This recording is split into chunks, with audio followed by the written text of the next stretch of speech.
Loan लेकर के वापस नहीं करना एक बहुत बड़ा क्राइम है आरबीआई के रूल के अनुसार। आज की इस वीडियो में इसी विषय पर चर्चा करेंगे। आप लोगों से रिक्वेस्ट है, वीडियो को आप बिल्कुल भी स्किप मत कीजिएगा। अगर आपने वीडियो स्किप कर दी, जो भी इंफॉर्मेशन आपको इस वीडियो में दी जा रही है, आप 100% मिस कर देंगे। अगर आप पहली बार हमारे यूट्यूब चैनल पर आए हैं और आप चाहते हैं हम आपके लिए इसी प्रकार की यूजफुल इंफॉर्मेशन लेकर के आते रहें, कृपया करके आप हमारे यूट्यूब चैनल को जरूर सब्सक्राइब करें और सब्सक्राइब करने के बाद में बेल आइकन को प्रेस कर दें और ऑन कर दें ऑल नोटिफिकेशन को। उससे क्या होगा, कोई भी हमारे द्वारा वीडियो लेकर के आई जाएगी उसका नोटिफिकेशन आपको सबसे पहले मिल जाएगा। अगर आप पहली बार हमारे YouTube चैनल पर आए हैं तो आप डेफिनेटली चैनल को सब्सक्राइब करेंगे, क्योंकि यहाँ पर यूजफुल कंटेंट लेकर के आया जाता है। आपके लिए हम लोगों ने एक और बेस्ट सर्विस लॉन्च की है, जो कि हमारी पेड सर्विस है। अगर आपको इंस्टेंटली हेल्प चाहिए, हमसे बात करनी है, अपनी प्रॉब्लम हमें बतानी है, तो देखिए हमारा व्हाट्सएप नंबर आपको स्क्रीन पे नजर आ रहा होगा। इस पे आपको अपनी प्रॉपर डिटेल देनी है, जैसे आपका नाम, आपका मोबाइल नंबर प्लस आपकी जो प्रॉब्लम है वो बतानी है, और हमारे जो व्हाट्सएप नंबर दिया गया है इस पे आपको सेंड कर देना है प्रॉपर डिटेल के साथ में। हम आपका एक टेलीफोनिकली अपॉइंटमेंट फिक्स कर देंगे आपकी रिक्वायरमेंट के अकॉर्डिंग। अगर हमें लगेगा आपका जो मामला है ऐसा है जिसमें एडवोकेट की आवश्यकता है, देखो हम खुद कोई एडवोकेट नहीं है, बट हम थर्ड पार्टी जो लीगल एडवाइजर्स हमारे साथ में जुड़े हुए हैं उनसे कनेक्ट आपको करा देंगे। अगर हमें लगेगा आपको सामान्य जानकारी चाहिए तो हम आपको सामान्य जानकारी देकर के अच्छे तरीके से पॉइंट टू पॉइंट सारी चीजें समझा देंगे आपको क्या करना है।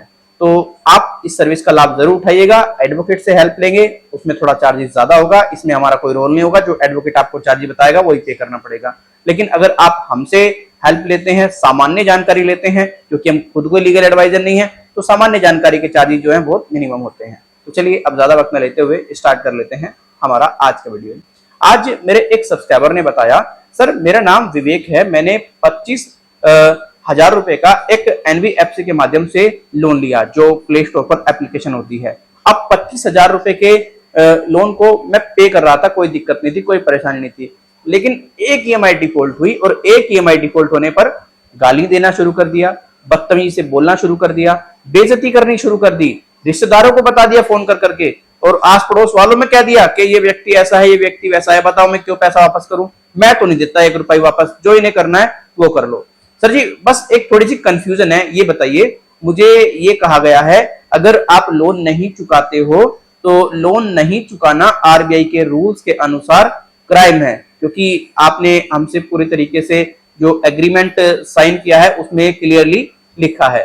देखिए बिल्कुल, अगर आप लोन नहीं चुकाते हैं जानबूझ करके, अगर आपने किसी बैंक के माध्यम से, एनबीएफसी के माध्यम से लोन ले लिया है और आप उसको जानबूझ करके वापस नहीं कर रहे हैं, आपके पास में रुपया है, आपके पास में पैसा है, सब कुछ परफेक्ट है, आप अच्छी कारों में घूम रहे हैं, आप बहुत अच्छी लाइफ जी रहे हैं, आप लग्जरी लाइफ जी रहे हैं, लेकिन आप बैंक और एनबीएफसी को पैसा नहीं दे रहे, तो भाई पूरी तरीके से तो गलत है ही, क्राइम तो है, इसमें कोई शक नहीं है। लेकिन अगर आपकी एक्चुअल परेशानी है, अगर आप एक जेन्युइन व्यक्ति हैं, तो देखो फिर किसी प्रकार का कोई भी क्राइम नहीं है।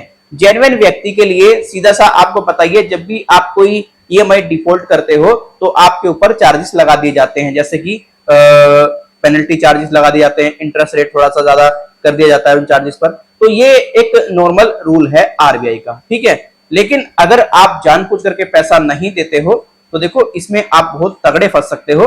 अगर आपने किसी बैंक के माध्यम से, एनबीएफसी के माध्यम से पैसा लिया है, अगर आप देने में सक्षम हैं तो आप इमीडिएटली पे कर दें। गुस्से को थोड़ा थूकें, गुस्से पर इतना ना जाएं। अगर गुस्से पे आप रहेंगे तो आपको बहुत भारी नुकसान उठाना पड़ सकता है। अब रही बात गाली की, अगर रिकवरी एजेंट ने आपके साथ में बदतमीजी कर दी है, कॉल करके गालियां दे दी है, तो देखो उसके लिए आपको क्या करना है, उसके लिए आपको जो रिकवरी एजेंट है उसके खिलाफ शिकायत दर्ज करनी है, उस एनबीएफसी को जिससे आपने लोन लिया है, उस एप्लीकेशन को जो उस एनबीएफसी से रजिस्टर्ड है, और पूरी तरह से कंप्लेंट अच्छे तरीके से मेंशन करनी है। अगर कंप्लेंट के बाद भी कोई रेजुलेशन ना मिले तो आप सीधा सीधा पुलिस में जाओ और कंप्लेंट कर दो कि इस तरीके से मुझे गाली दे रहा है। लेकिन अगर आप पेमेंट रोकते हैं तो इसमें आप ही का नुकसान है, और आपका नुकसान बहुत हद तक हो सकता है, आपका सिविल इंपैक्ट हो सकता है, और भी बहुत से नुकसान है। अब आप ये बताइए, गुस्से में आप पैसा ना करना ज्यादा बेहतर समझोगे पे, या फिर पैसा पे करना ज्यादा बेहतर समझोगे?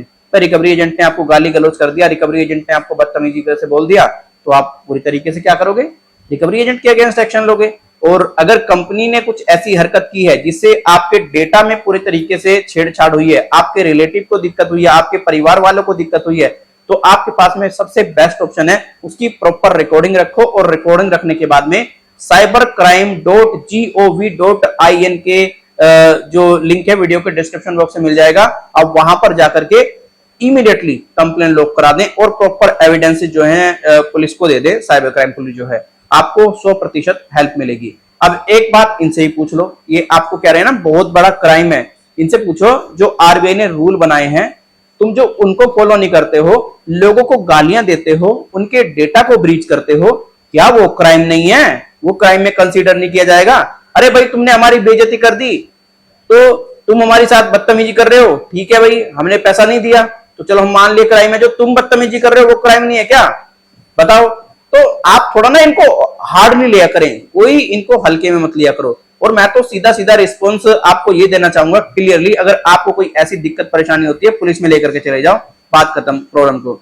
और अगर पुलिस वाले कहें कि हम शॉर्ट आउट नहीं कर सकते, कुछ उल्टी सीधी बातें बताएं, तो सीधा फिर जो आला अधिकारी होते हैं उनसे बातचीत करो, वो आपको गाइड करेंगे अच्छे तरीके से आखिर करना क्या है आपको। अब देखो एक चीज और मैं देख रहा हूं आजकल जनता की सबसे बड़ी दिक्कत यह है, आम व्यक्ति के साथ में रुपया पैसा देखो कभी ना कभी कम पड़ ही जाता है, लेकिन डिफॉल्ट होते ही उनके साथ में उत्पीड़न सबसे ज्यादा हो रहा है, जबकि ये आरबीआई की गाइडलाइंस के खिलाफ है। तो मैं आपसे एक रिक्वेस्ट जरूर करूंगा इस वीडियो के माध्यम से, हर वीडियो के माध्यम से करता हूं कि आरबीआई में आप कंप्लेंट जरूर लॉक कराएं, जिससे कि आरबीआई को इसकी सूचना मिले और अगर आरबीआई को लगे कि इस पे एक्शन लेना है तो आरबीआई एक्शन भी ले। तो मैंने आपको समझा दिया क्राइम किस तरीके से है और किस तरीके से क्राइम नहीं है। अगर आप एक जेन्युइन व्यक्ति हैं तो 100% क्राइम नहीं माना जाएगा, समझ रहे हैं ना? कोई कुछ नहीं उखाड़ पाएगा अगर आप जेन्युइन व्यक्ति हैं। और अगर जेन्युइन व्यक्ति नहीं है तो आपकी धज्जियां उड़ा देंगे, ध्यान रखना है बैंक एनबीएफसी वाले, क्योंकि ये बहुत कुत्ते लोग होते हैं, कुछ सभी एक जैसे नहीं होते, कुछ एनबीएफसी वाले बहुत कुत्ते लोग होते हैं, इनसे बच के रहना आपको बहुत ज्यादा जरूरी है।